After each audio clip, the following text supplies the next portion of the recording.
Hi everyone, this is Gliza made with Glee. This is a different kind of video. It's not a tutorial, it's just me painting a painting that was inspired by my trip to Guyana. And I wanted to talk to you guys about the painting itself and also about the products that I'm using. Now first, I got this paint set. This is no endorsed, or nobody's paying me for this or anything. I got this paint set from Amazon, watercolors. I'll show it to you guys in a little bit later, but I think it's called Excellency or something like that. The paints are great, very pigmented. I did my little swatch, love all the colors, no complaints about the paint. But I bought some cheap paint brushes, like a packet of watercolor brushes. And oh my goodness, it was the most frustrating thing ever. And this painting I started over a month ago, and I never finished it because it just got to the point where I was so frustrated with these brushes that I had to pick up the little the water brush pens, you know, the pens that come with the water. You could put the water in the barrel and use them. I ended up preferring that over these supposedly watercolor paintbrushes.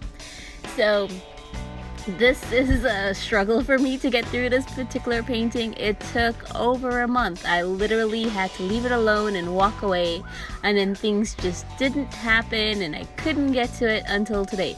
So I did finish this painting, but I'm showing you guys the entire process of how it started, and the inspiration for this particular painting is on my trip in February to Guyana.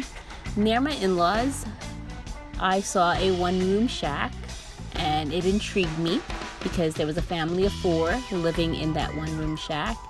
And of course, I'm not that nosy person to ask people why you live in a one-room shack with no electricity or running water with a family of 4, but I was able to gather details from neighbors and my in-laws, and basically it's the age-old story of love and poverty. How do I put this? What I found out was this couple, of course, fell in love, and for whatever reasons, their families did not support their union, and they ended up eloping and starting their family and living in this one-room shack. I don't know if they pay rent, what exactly how, but there is a one-room, singular room little shack, and this family of 4 lives there with no running water, no electricity or anything like that. And what impressed me about these people was every morning I would see the 2 children in their clean uniforms heading out to school, and it just, there's something about that. No matter how poor people are, their children comes first. Oh, it should in all cases. Their children should be first, and education should also be a priority. And that really impressed me about these people, was even though they didn't have much, and they lived in circumstances that many of us would not consider living in, they thought about their kids' education first. And I was just impressed that every single morning those children were clean and shiny in their uniforms and heading off to school with a lunchbox of food so that they can get an education and be better than where their parents are. Because from what I was told, the parents, they do odd jobs and stuff like that. The husband didn't have a specific job. He did stuff around in the community, and the same thing with the wife. And the community itself is what helps support them, and people give them things from their garden if they grow extra. So it was like a community raising or helping this particular family.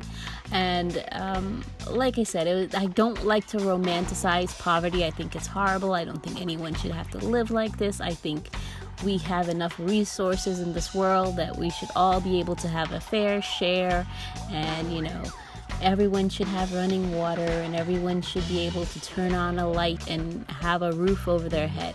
But these are the things, this is just something that stuck with me from my trip, and I felt I had to capture it in a painting, and so that's why I chose to do this particular painting. Now, while you guys are watching me do this, you'll see me, I've had to rub hairs off of the painting several times, and now I've switched over to that water brush, and I'm able to get a lot more control over my painting this way.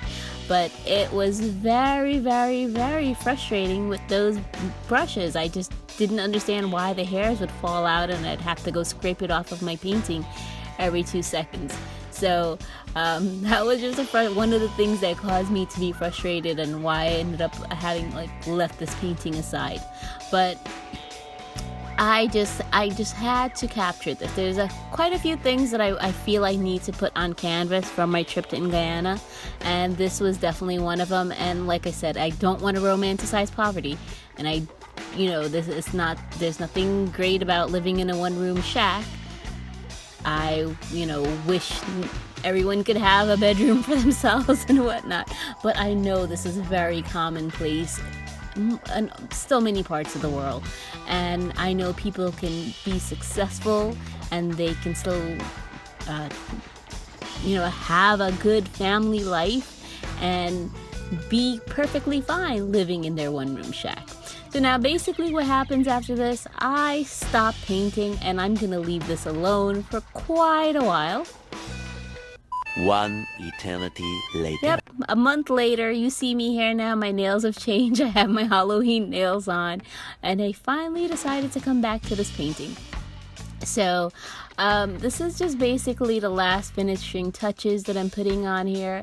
This family, like I said, I saw, the kids would leave to go to school in the morning. They would come home in the afternoon.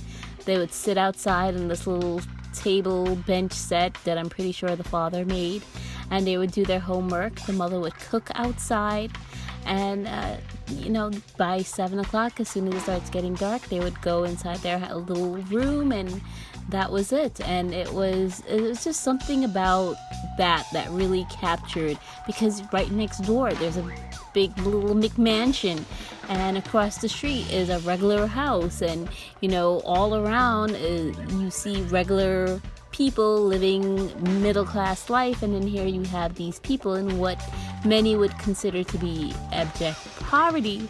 But I didn't quite see it as total poverty, because I saw people that were happy and people who did the best given their circumstances. And I really dislike that people, families do this to our loved ones. Don't blame people for loving who they love. That should never be an issue. When love is the motivation in whatever relationship, it's always going to turn out right. And I just had to capture this, because I saw poverty, but I saw love, and that's what I wanted to capture in my one-room shack painting. And there's so many artists who've been inspired by one-room shacks. If you're familiar with Biggie Smalls, the hip-hop rapper, he mentions coming from his one-room shack. Bob Marley, in his song Is This Love, even No Woman No Cry. There's so many songs that makes me think of a one-room shack and living, the hard life, but still being quite okay with it. So guys, this is pretty much, a little painting that I did, and I just wanted to share with you the little backstory about why I felt I needed to capture this. And do leave me comments, let me know what you think. And again, I don't want to romanticize poverty at all. It's nothing romantic about it, but there was just something about this that I felt I had to capture. And I hope you can relate or understand where I'm coming from with this. So thank you for watching, liking, and subscribing. I'll have more videos coming up soon. We are getting ready to get into this whole Christmas thing, which I'm so not ready for. But I'll have lots of DIYs for you to check out. So there's the paints that I used and the swatches, so you can see. And those are the horrible brushes. So that's it, guys. Here it is in my little display right now with some Guyana stuff. I have quite a few more paintings about Guyana that I will be putting down on canvas. Hope you come back for those. Thanks for watching. Bye.